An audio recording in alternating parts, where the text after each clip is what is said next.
Hey everybody, what's going on? Welcome back. Today we're going to be completely transforming the ocean water here in the Lego City. We've already started this process by covering the blue base plates with black, dark blue, blue, medium, and dark azure plates. We've gone ahead and pulled some of the plate there because we might have to alter the pattern. While adding the next layer of detail with over 30,000 pieces, you can see all the trans light blue tiles right there, and also some additional trans clear elements to add wave detail. Each piece has to be laid individually, so I foresee this process taking a very long time. Let's get started. One of the largest sections of ocean is right over here where we have the causeway or like bridge that leads from the main Lego City to the expanded island. This area is big. As you can imagine, covering it with 1x2 tiles is going to take a long time, but it's going to be worth it in the end. No pain, no gain, right? Yeah, the fingers definitely start to hurt when you do this for like hours at a time, that's for sure. So I decided to remove a section of the causeway there because of course we're going to be adding the tiles underneath the causeway because that is water as well. And now I'm working my way up against the rocks there by the beach boardwalk. I find the easiest way to do this is just to dump out a bunch of the tiles so then your hands don't have to travel very far. And of course if you do it that way you can get both hands going at once, so you start flying through the process pretty quickly. Now, Mrs. Bricksie and I are pretty lucky because my mom actually decided to help us out with this process as well, so you can see there's actually 3 people doing it today. And this first section of time-lapse here actually represents 1 day of 3 people doing it, and we were doing it for about, I'd say, 6 hours or so, because of course there was a little bit of setup involved as well.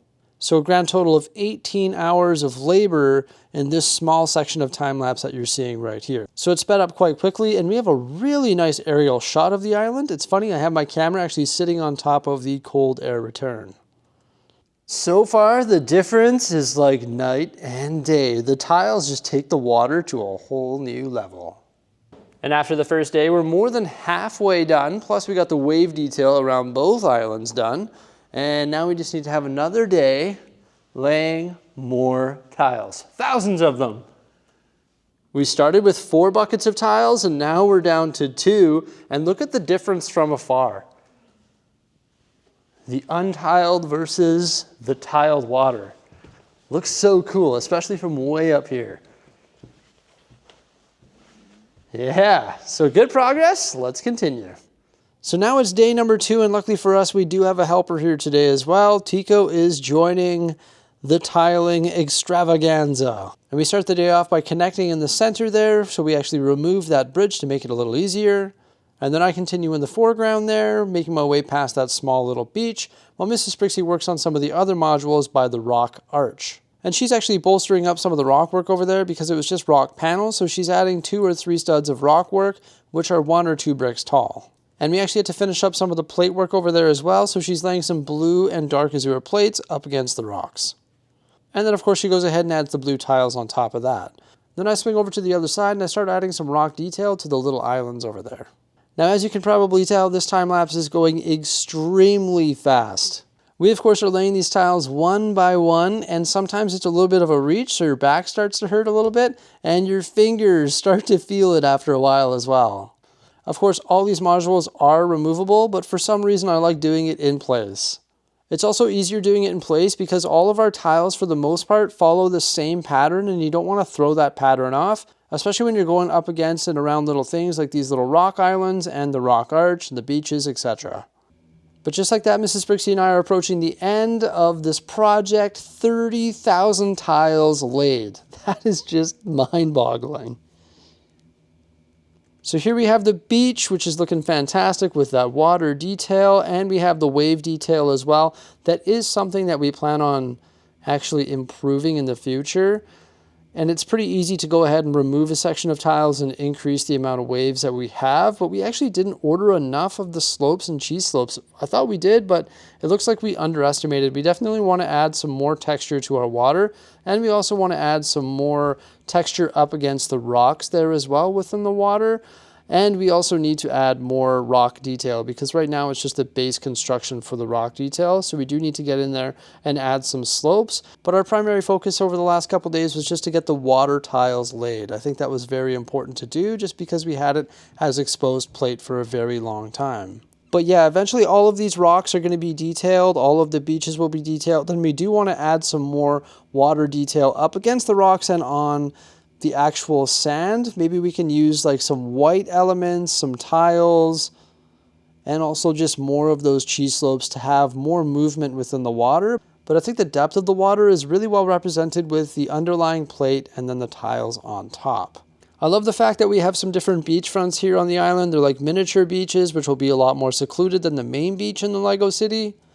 And then of course the island at this point is an open canvas, and so is the water, because we can go ahead and lay a lot more buildings in the water, just like I did with the Italian Riviera there.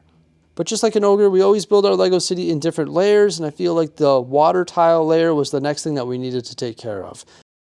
And the causeway is officially tacked down, so it's no longer sitting loosely on top of the water. And I think the connection point between the Lego City, the beach boardwalk, the water, the archway, the island, it just all works so well together now. And it just looks a lot more finished.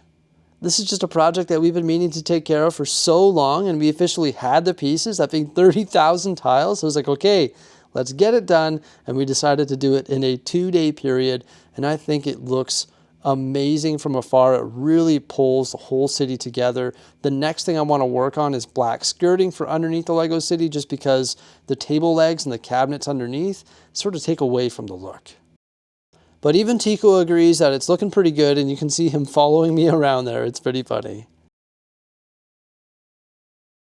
So on the second day, Mrs. Bricksie and I also tiled for 6 hours. There's 3 of us doing it the first day. So grand total, 30 hours to lay all of these tiles. So here's 30 hours of labor in 30 seconds. It is amazing to see all of these studs just get covered with tiles. I will say that the lights in the studio are very bright, therefore there's a lot of reflection on these smooth surfaces. I am talking to my electrician, and we are going to look into installing secondary lighting that's going to be like more RBG to help set the tone in the Lego City.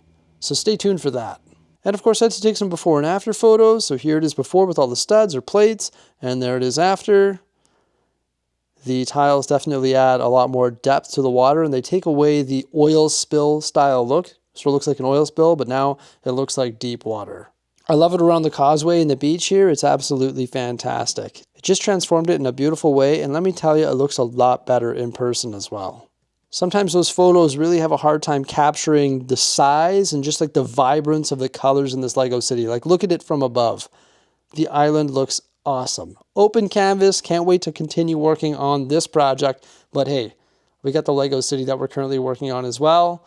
And of course, the mountain project is top priority. So make sure you stay tuned for some more mountain updates. And with that said, thank you so much for coming on by. I hope you enjoyed this update. Please remember to like, subscribe, and have yourselves a fantastic one. Bye for now.